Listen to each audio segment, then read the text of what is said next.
money. That's what I always say. You always follow the money. Yeah. This is Follow the Money with Mitch Moss and Pauly Howard on VSiN.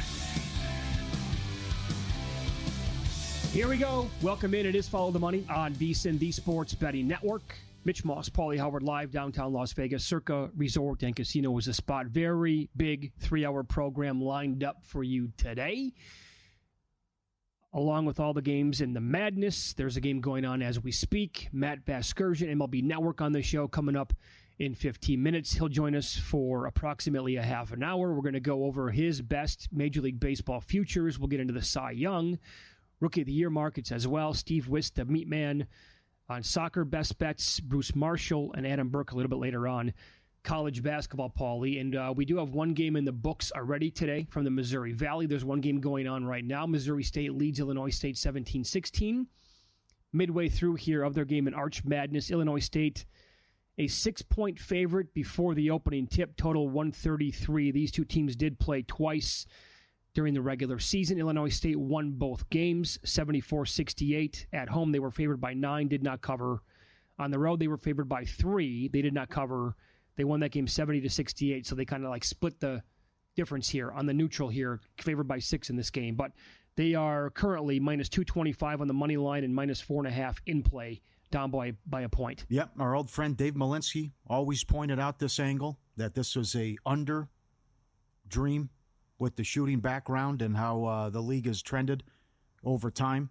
And Makinen's got great numbers at the last 10 years. If the total's 131 or higher, that's a 65% underrun. So we do have an over in the books. This fit the criteria with a 132, as you mentioned.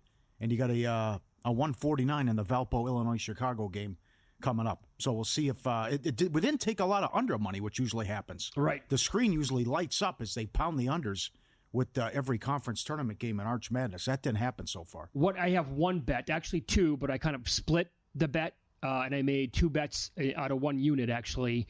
And that's coming up in the horizon. I'll tell you about that here in a minute. How many bets do you have on the action today? I got 6. 6 games so far? Yes. What do you like? Utah Valley, lane 3 against Abilene Christian. Adam Burke's on it as well. Utah Valley, this is not a tournament game. They're trying to get the 1 seed in the WAC. I like Illinois, Chicago later tonight against Valpo, and I bet that.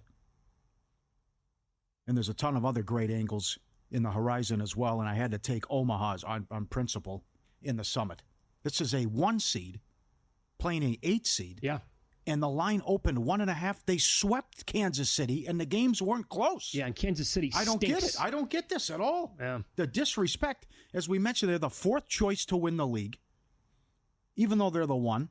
They swept Kansas City, no problem. The game opens 1.5. I don't get it. Yeah, this game also, like looking at the show for today, going back to last night, trying to like get the games and the schedule together. There was one game that really jumped off the page, and it just so happens that Adam Burke also has a terrific write-up on this game at vsin.com. I would encourage everybody to read all the write-ups that we have, analysis, predictions on all these conference tournaments, and it comes from the Horizon League as Purdue-Fort Wayne takes on Youngstown State a little bit later on. That is the 5 versus the 4 matchup. Youngstown, 1.5-point favorites, total hovering around 156 now, but I bet it over 154.5. Mm-hmm. I split it. I have a half a unit on that and also a half a unit on over 72.5 for the first half. So Purdue-Fort Wayne won the first game 90-81. They covered -6 and it flew over 147. And again, read this. Everything is free on the website, vsin.com. Until Selection Sunday, go to vsin.com/champweek and check it out. The second time, Youngstown blew them out 93-71. That was in February. And Purdue-Fort Wayne was -1. Total was 158.5 in that game. Flew over that number. Mm-hmm. So it didn't fly over, but it went over, and I think it was kind of easy how it got there, actually. And today you have a total about 154.5. So based on looking at that, how this, by the way, conference is trending with the higher scoring games, and Burke had great analysis on it as well. It definitely put me on those 2 bets that I just talked about. Burke's analysis is Youngstown State made the adjustments after what they saw from Fort Wayne and carved them up and took them out no problem. That's his analysis. Little VSiN on VSiN crime. Hoops makes Fort Wayne 3.5. in the game. So do with that what you want, but I'm with you on the over. And there's an incredible angle here from Makinen. There's a guy in the industry that I like, but some of his stuff is so convoluted about if it's a full moon on a Tuesday and the temperature's 40 degrees in New Hampshire. But this stuff is easy with Makinen. In the horizon, home favorites of 5 points or fewer are covered 14 in a row. That's nuts. So that's Youngstown State and that's Cleveland State tonight. That fits that angle. There's another angle. You take the dog if they're catching at least 7 and they've already played a game against a team off a bye. That's 78% going back, what that's done. And how about that now? It's a large sample size, right? That's incredible. So this has also been the league that said we've seen chaos almost every single year, and the 1 seed goes out early. Right. So that speaks to, like, most of these teams that are going to be on a bye week, or a bye actually leading into their next game, I should say, they're going to have the clear advantage, and you would think, okay, now the team's going to be tired that they're playing the next day. And some of these teams, like in these conferences, are going to be playing 2 games or maybe even 3 before they play their next opponent. But in this specific conference, again, it's been super strong for a team catching 6 points that they've already have a game in hand in the tournament. Yeah. A little bit surprising, though. Yeah, but that's strong. That is incredible. 14 in a row with the home favorite 5 points or fewer as well. Yeah, so the Patriot League is coming up tonight as well. Number 1 seed in that conference, Bucknell, they're laying 6.5 to Loyola Maryland, total 136.5. In that spot, the quarterfinal round of the Patriot League tournament has trended over, 29-11, the last 40.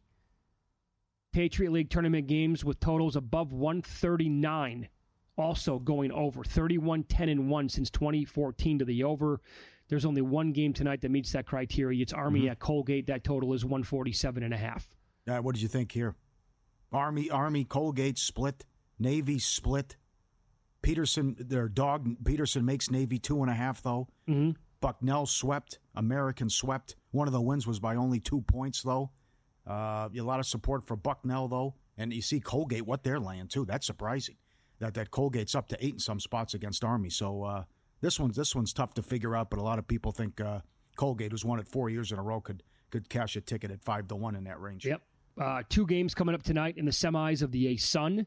Single-digit underdogs in this tournament are 25-26 straight up, but 33-16-2 ATS since 2014. That includes 2 games already in this tournament. And single-digit dog here, North Alabama in the 6-point range against Jacksonville. Jacksonville won at home back in January by 4. North Alabama got them back at their home spot, 92-79 in the middle of February. And now lane 6 here, like I said, with that angle going back. And the other one here does not qualify because Lipscomb, still around a 10-point favorite against Queens. Queens won on the road, 75-73 against this team back in January. And then Lipscomb got them 94-81 in Queens back in early February. This total is 142.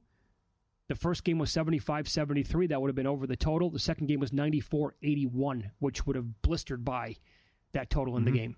Yeah. That's a lot of respect for Lipscomb. It's a lot of points. And I agree with the move with the over, too, as it's ticked up 3 points. Yeah, I think I said it's 147 now. Yes. My apologies. Yep. Tough one. I think I would take Queens with the points, and then the winners meet in the title game on Sunday. Yeah, I'll give you one here, too. Oakland plays, this is in the horizon, Oakland plays at Wisconsin-Milwaukee, and UW there, lane 6.5, total around 144.5. Oakland won the first game, 64-49 as a 1-point dog. The game stayed way under 146.5. Milwaukee won the second game, 71-66. Oakland covered by the hook. Game stayed under 148, and here you have Milwaukee taking money now up to 7 in this game. Yep, I agree with that. A lot of these are hard, though, because with the splits and not a lot of respect for the 1 seed Bob Morris, much like the Summit, that they're playing Wright State a 1-8. They also split, and that opened 5.5. But this is, again, we talked about this has been the league with a ton of upsets, though, but that's kind of like Omaha. What do you think St. Thomas does? Well, hold on real quick on that Horizon League battle you just talked about. Think about how much the power rating has improved here for Robert Morris. When they played Wright State the first time, they were at home. The game was a pick'em. What was the game? It was. Did you say the date? I think it was in January. Wow. Interesting. Wright State got him when they were at home. Wright State was 2.5 in that game. Wow. And now you have Bobby Morris laying 6.5 here tonight. Yeah. Wild. That's These are tough because some of these with the splits and then bizarre power ratings. And then St. Thomas plays tonight, too. That's a little funky, where you get 2 games in the Summit, then the other 2 games happen Friday. Yeah. And then the winners of tonight then play Saturday, and the championship is Sunday night, which is bizarre. But I guess it's an edge for Omaha and St. Thomas as well. But again, St. Thomas can't go to the big dance, but they're eligible to win this with the stupid transition rule. So we'll see if they're able to get it done. In that bizarre scenario of St. Thomas wins it, Omaha goes. Sure. So Omaha still fans. I'm not going to plenty of people have made the case for St. Thomas to win this conference tournament. And I think it makes a lot of sense. Yeah. This is their Super Bowl, no doubt. We want to help you bet smarter this tournament season, giving you free VSiN Pro access through Selection Sunday. VSiN.com/championship week, as Mitch pointed out. Enjoy full VSiN Pro access instantly. Every best bet, every host, every guest. The betting splits from DK and Circa. The daily email from Bill 80. And the 24/7 video access as well. Get the VSiN Watch app. Don't miss out. Free VSiN Pro preview. Sign up now. VSiN.com/championship week through the 16th. VSiN.com/championship week. Illinois State now leads Missouri State 20-17. About 6 minutes to go in the first half. Make it 21-17. They were a 6-point favorite before the game. Now in play, they are 7.5. Total is 130.5. The great Matt Vasgersian on the program coming up next. He has 2 Cy Young picks, a couple of rookies of the year, and we'll talk division prices, win totals, teams playing at new parks this year, all coming up here on VSiN.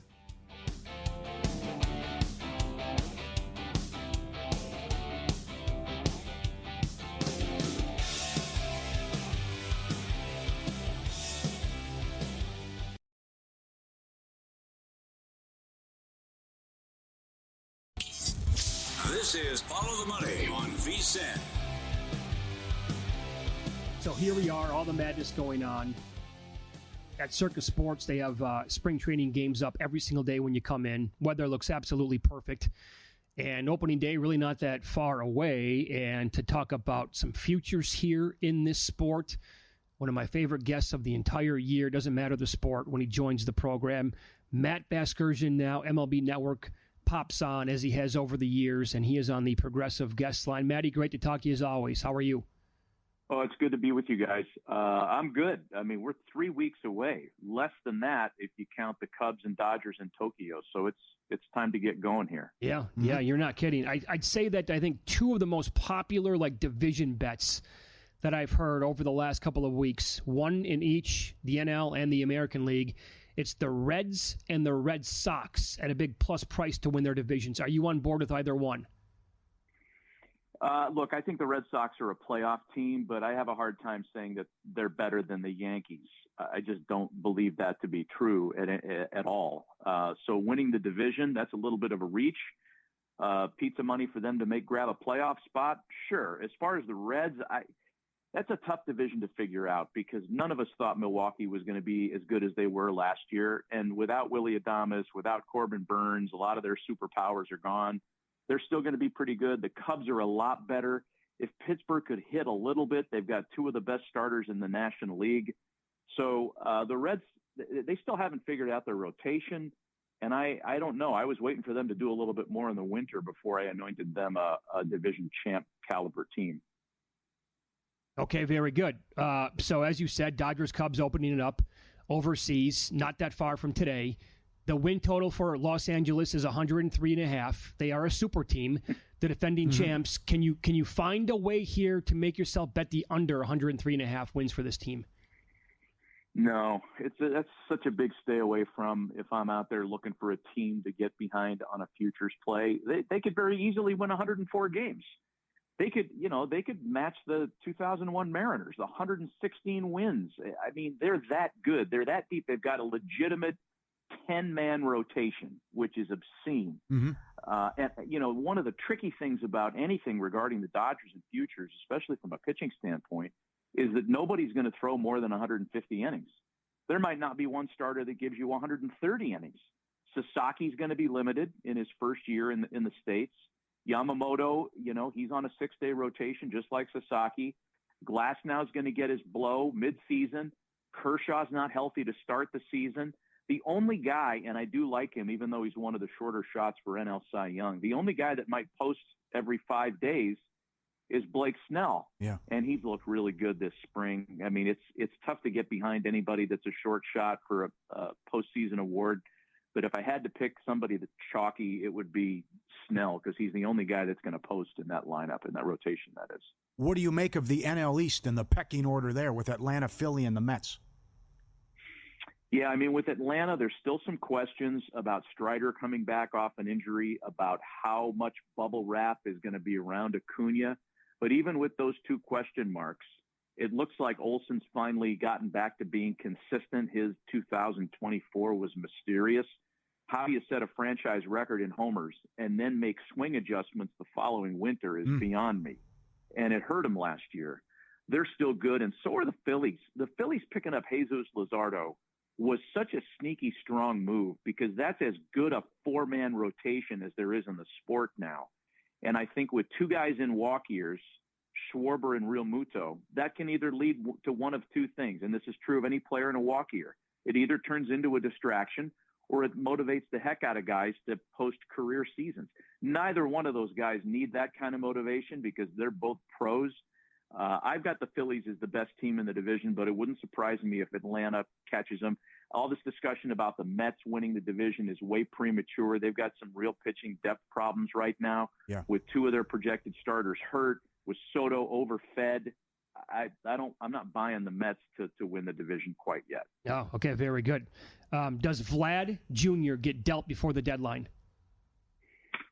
I sure hope not, but it feels like we're on a collision course for that. And, the cautionary tale is it's not real far back in the rearview mirror with how the Angels handled Ohtani in his year, where he was in a walk year and likely not to return. So if you make a deal for Vlad Guerrero, it's got to be the right deal.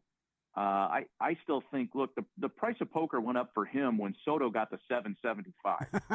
And, shame on the Jays for not being in front of that. Yeah. Because as soon as that was made public, Vlad said, well, I might have signed here for $350. It just went up to $550. Yeah. Or whatever. And I don't know if Toronto front office has the stomach for that kind of deal. It's too bad, because that's the kind of guy you give it to. He was born in Canada, for heaven's sakes. And, those guys up there, they love their own. I don't know what they're looking for. I hope he doesn't get dealt, but I'm afraid it's feeling like that might be possible. This is right up your alley, and your tribute to the Coliseum. You grew up an A's fan. You went to games all the time. It was so good. So now we have two teams playing in minor league parks. It could be 100 degrees in the summer in Sacramento. There's a lot to this in terms of totals for the games and win totals. Also, what the ballpark is like with Tampa. I think it'd be in St. Pete, Steinbrenner Field, and you could get a ton of rainouts. Take it away with what you see with Sacramento A's and also Tampa with the minor league ballparks, please. Well, I think the industry assumption is that the ball is going to go pretty good in Sacramento, right? Especially when you get into those warmer months.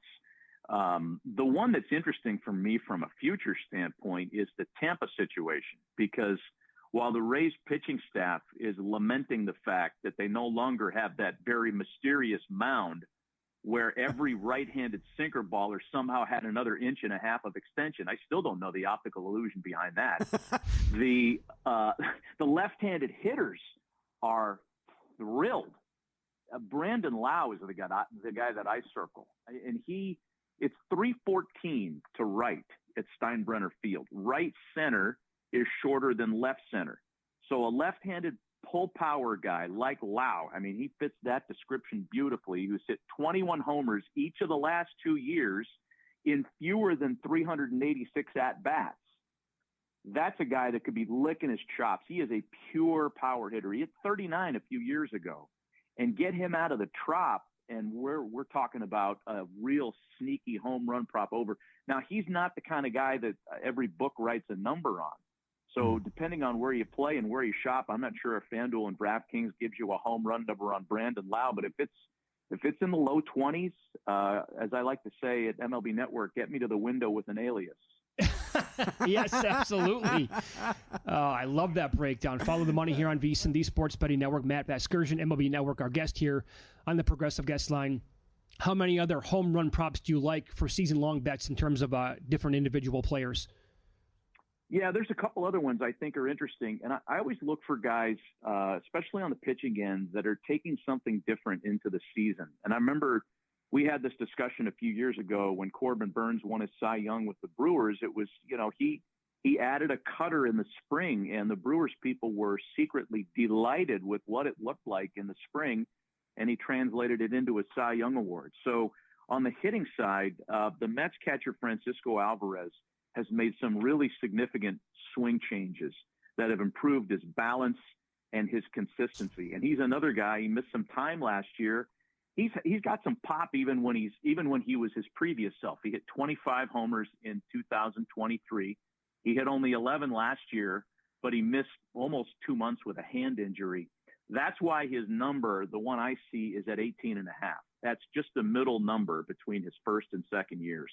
I think he's good for 20-plus homers, especially in a lineup with a lot of protection around it now.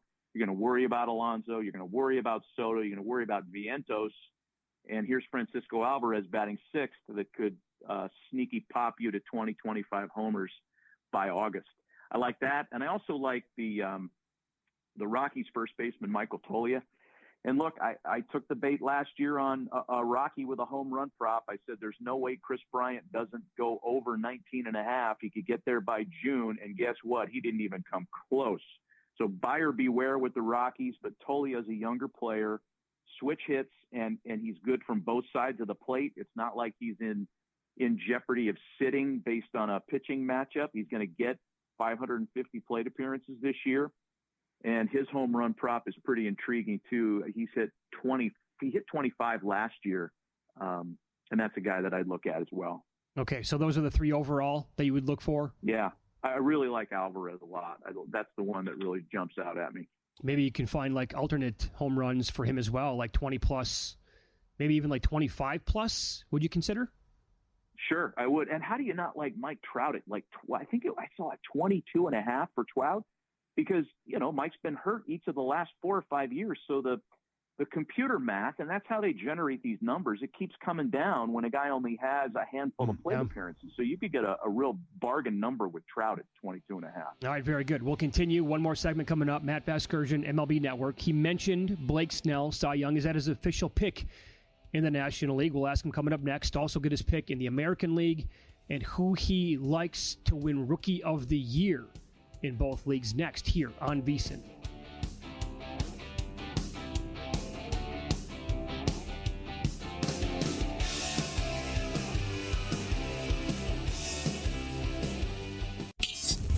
This is Follow the Money on VSiN. More baseball here as the great Matt Vasgersian is kind enough to stick around for 10 more minutes. He is on the Progressive Guest Line, does a bang-up job with MLB Network every single year.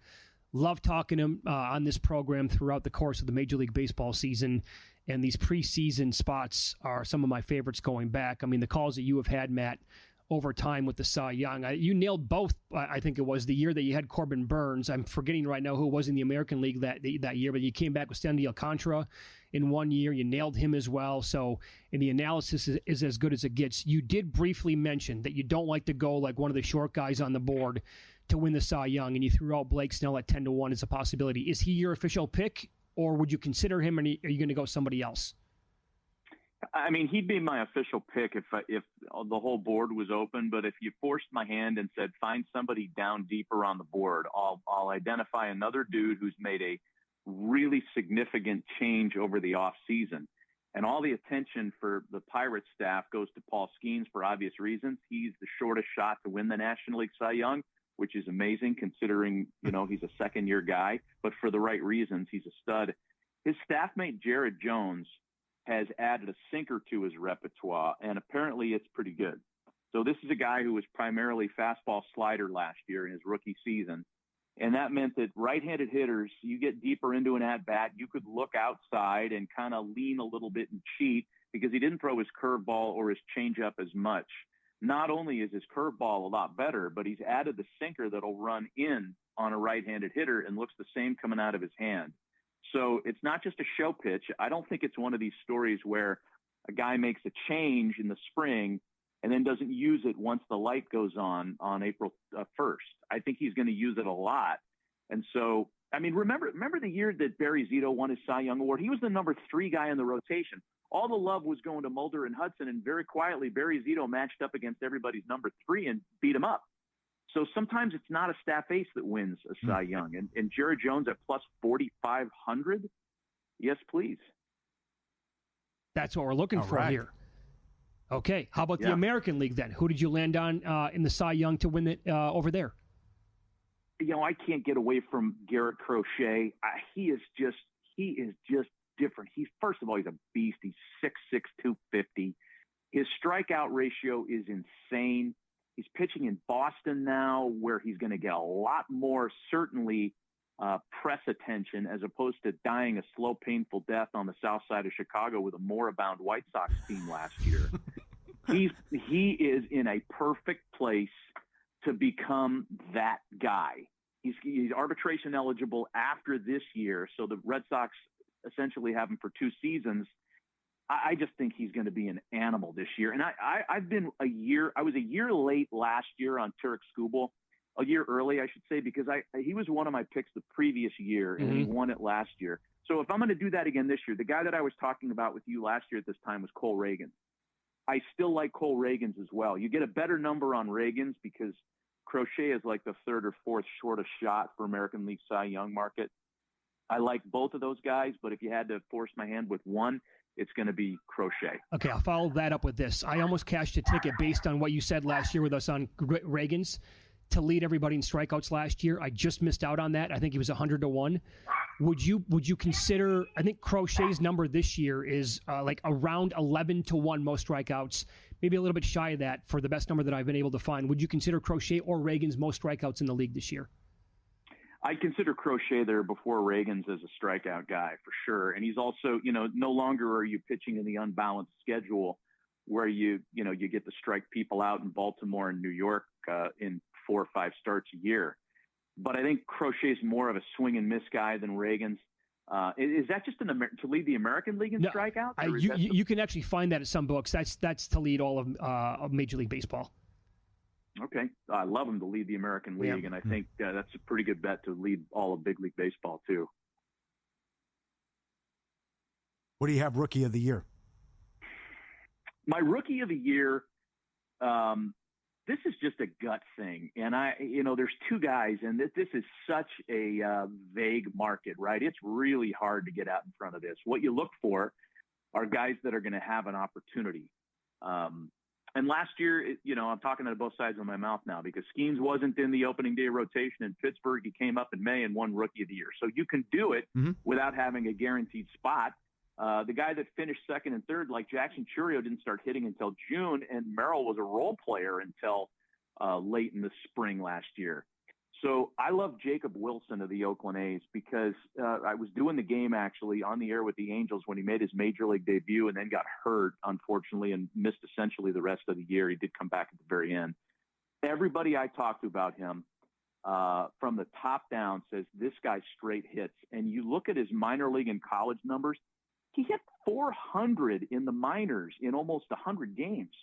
400. So even if you hit a bunch of singles, if you hit 350 as a rookie, you're going to win the Rookie of the Year award. Going to play every day. He's the guy, and, he's got a big league pedigree. His dad, Jack, played in the big leagues for a long time. Jack Wilson, who looks a lot like Steve-O from Jackass. Google that, and you'll be blown away at how much they look alike. Jack Wilson is my guy. And the other guy in the American League, and Buster Olney turned me on to this guy earlier. He's like, you got to look into Carson Williams. He's a young player with the Rays. His stolen base totals are absolutely obscene. If he gets on base, this guy could steal 100 bags in his rookie year. Carson Williams, outfielder with the Rays. Those are my 2 kind of downboard AL Rookie of the Year picks. Beautiful. Okay. What would your favorite win total be? Wow. Well, last year it was Oakland, and they had no problems exceeding that. I have a hard time tying up, long-term dough with win totals because the lines are so sharp. And, you don't want to look at the top of those things because, feel free to play the Dodgers over 103.5. I don't think that's a bad play at all. Everybody in the NL East is going to beat each other up. AL Central's going to beat each other up. Nobody seems to think Milwaukee's going to be as good this year, but their number is 83.5. So the markets are saying they're still a better than 500 team. I'm tempted to look at a team like the Blue Jays at 79.5 because there's so much variance there. Their veteran rotation could be pretty good. If the Vlad and Bo Bichette dialogue doesn't get distracting, they're going to be good this year. I love Joey Loperfido and Will Wagner, a couple of their young guys. The Nationals number is 71.5, and they still have some pitching depth problems. But if their young guys click, Cruz, Wood, Abrams, they're going to be sneaky good. So I'd probably look at teams like that, Toronto and Washington, more so than the Yankees and Dodgers of the world. Sure. Can you make a case for anybody to win the National League MVP not named Shohei Ohtani? Yeah, the only way that happens is if Shohei misses time. And the only guy that I'd consider backing at this stage of the game would be Elly De La Cruz. He is just absolutely electric. If he steals 60 bases, and I think his number is somewhere in the high 50s as a stolen base future, and if he hits 30 homers, which is absolutely possible, because he really improved last year from the right side. The criticism on him was he's electric from the left side of the plate and real pitchable batting right. He works really hard, and I've spoken to coaches on that staff that say he's not just one of these flashy guys who, with the hair and big long limbs is going to get on highlight reels. He works, and the proof's in the pudding. He improved dramatically. So he'd be my non-Ohtani NL MVP. Okay, very good. By the way, did we go over National League Rookie of the Year, or were those the two guys you wanted to go with from the American League? Yeah, those are the guys I have a feel for. I mean, Dylan Cruz is the short shot because he's a talented guy and he's going to have a whole complement of at bats this year. So if I had to pick one guy, that's just kind of I don't know. That's not really a hot take because he's going to play a lot this year. Sure. And the two teams who will be meeting each other in the World Series will be? Oh boy, I keep saying the Phillies, and they keep disappointing me with these early exits. Why not back the Phillies again? Just because it's so boring to say the Dodgers. Mm-hmm. And I don't know. I said at the beginning of the offseason that the Red Sox hold the key to the entire winter, and I don't think I was wrong with that. If they behaved like the big market team they are, and they have by acquiring Crochet and signing Alex Bregman, even though there's some discontent there internally, I think there are people that are. You got Tristan Casas saying, hey, I'm not coming off a first base. You got Devers saying, hey, I'm not coming off a third. We don't know what Alex Bregman's going to look like at second. I'm sure he's fine. He's super athletic. But it's not all hunky-dory there. They've got some things to figure out. I think the Red Sox could surprise people. Why not make this a year that the Red Sox contend for a World Series? Yeah, I don't disagree. I'm very high on that team as well. Matt, you're the best. Thank you so much for 30 minutes today of your time. We really appreciate that. And have a good week, and we'll talk to you soon. Okay, bud? Good talking to you guys. See ya. There Great you go. Job. The Thank great you. Matt Vasgersian, MLB Network here on the Progressive Guest Line. Crochet total wins, 10.5. De La Cruz stolen bases, 55.5. Big number. Isn't there a market on will a guy steal 80, 90, 100 bases too? That has to exist, yeah. Get that with Williams? Wow. Yeah, I've been shopping around for the best numbers since he's been on with us. So we'll share some of those, and Paul's going to run down win-lose coming up next year on VSiN.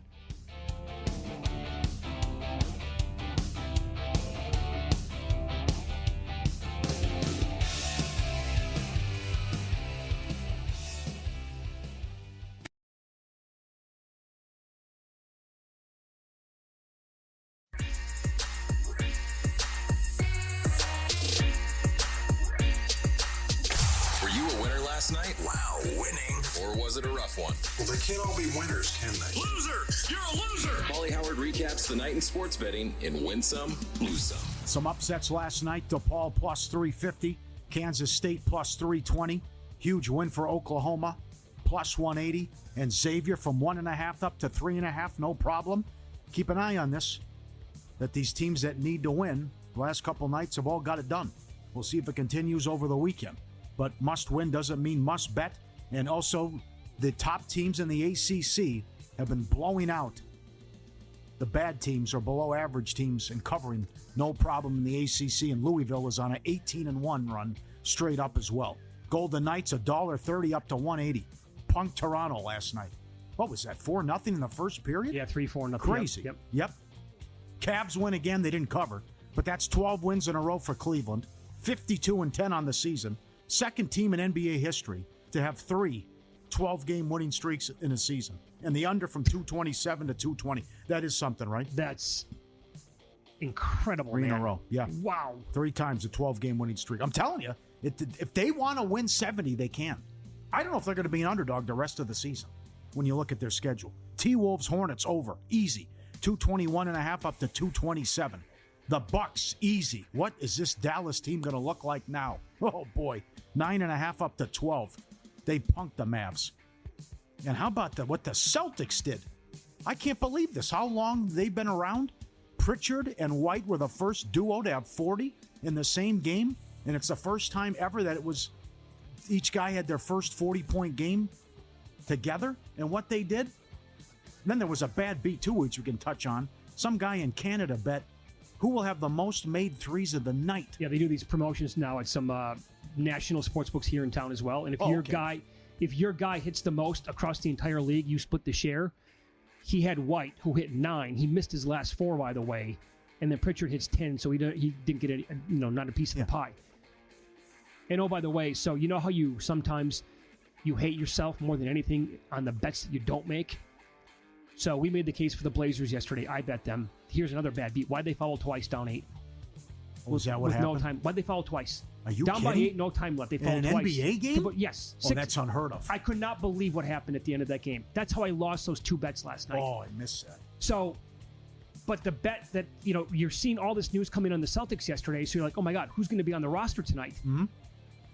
And the thought did enter my mind about laddering Pritchard. Didn't do any of it. Nothing. You could have retired last night. Yeah. Bombs away. I know. That's a tough part now. That situation, and what do you do in Dallas now? Someone's got to score. Someone's to score. There were no assists, though. No assists. And then I bet Klingon over 8.5 rebounds because no Williams and no Ayton. The guy had 7, I think, in the third quarter, and they finished with 7. Oh, boy. Another one would be the Sixers tonight, which we can expand on a little bit later on. That's true. Is Grimes going to put up 48 shots tonight? Right. Subscribe, be part of the team, vsin.com. Our radio and podcast friends, you always want to see these tweets and videos. At Pauly Does Vegas on Instagram. Send them in, we'll put you on. Eclectic mix as always. Derek Stevens. During Taco Bell's Live Moss event, they're going to have a new item called the Queso Crisp. The shell is made entirely of cheddar cheese. Could be good, also will be messy. And eating Taco Bell in the car while driving should be an Olympic event. Well, I mean, that is going to be scary, but that could be good. But who knows what you're getting into. I like the chalupa. Give me a little more chicken on it, though, please, guys. I'll tell you what. They recently did something to their menu. I stopped in there last night, and I got 4 things off the Caliente menu. First of all, hottest, and I love hot food. The hottest item I've ever had in my entire life from Taco Bell or Del Taco or any of them is this new Caliente. It lives up to the name, right? But very good. Mm-hmm. Solid. I told my wife, I'm like, I might stop there again today on the way home. Right, good. You're in. That's a new item as well. Good. You sent this in. Incredible. Landing a plane. Oh, this is one of my favorite videos of the year. Landing a plane, view from the cockpit. It exceeds I can't believe what I'm walking into here watching this. Coming in, water, clouds. Okay, now, and you're going 1,000 miles an hour, and then coming in, obviously sped up, but then going lower and lower and lower. It's like, oh, you got to hit something. Oh, my God. And now you're taking a left turn. And then, okay, there's the landing strip. No problem. Put it down, piece of cake. God, is that good? Oh, scary. The view from the cockpit. Never seen it. Great job.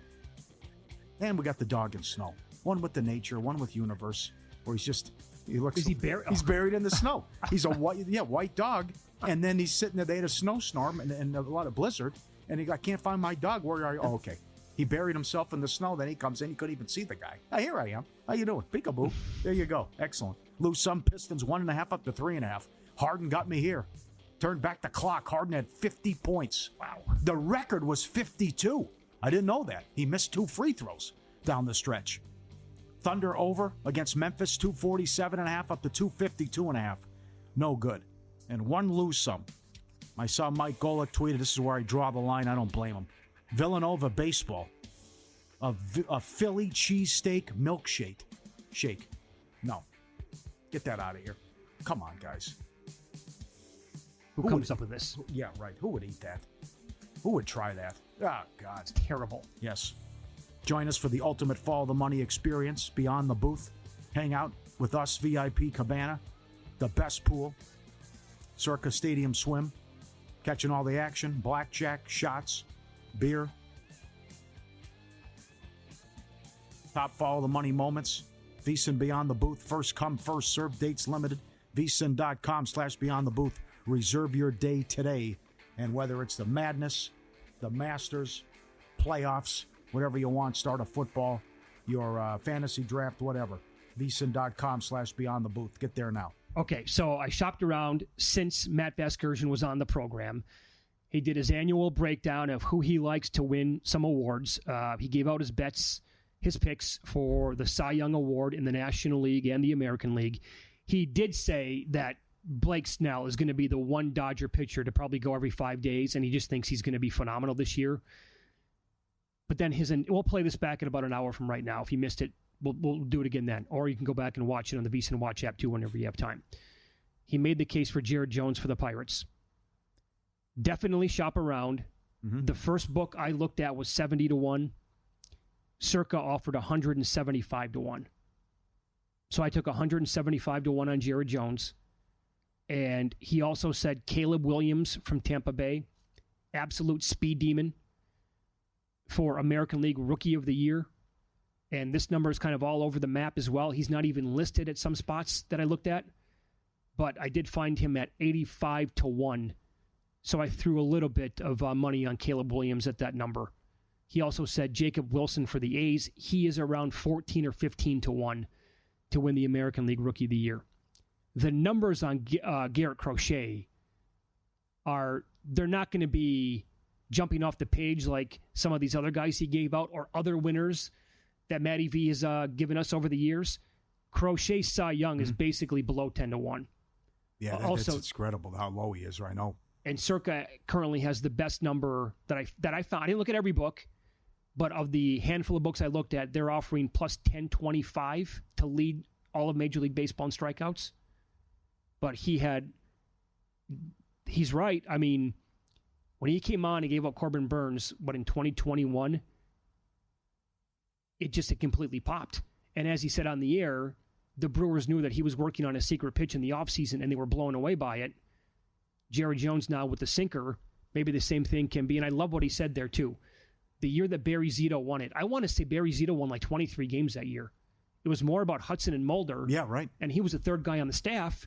So that means you're not going to be getting the best teams or the other team's ace, nor are you going to get like the other team's second best pitcher a lot of times. Who was the guy? What was his name? McClanahan? Yeah, Shane McClanahan. Yeah. The Jones breakdown reminded me of that a couple of years ago. Oh, that's right. And the guy was the favorite, I think, at one point. He was. And then, but his angle again was with that mound in Tampa. I think how good the year the guy had.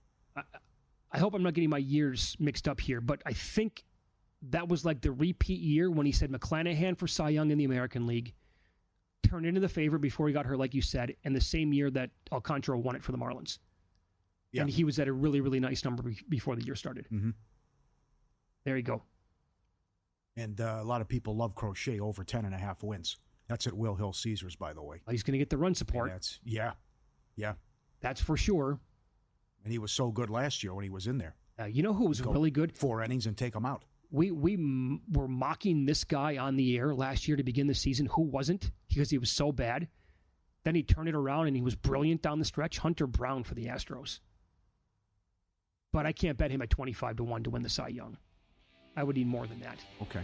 Follow the money here on VSiN, the Sports Betting Network. Best bets in soccer and a potential revenge game that we have coming up as the meat man Steve Wiss joins the program coming up here on VSiN.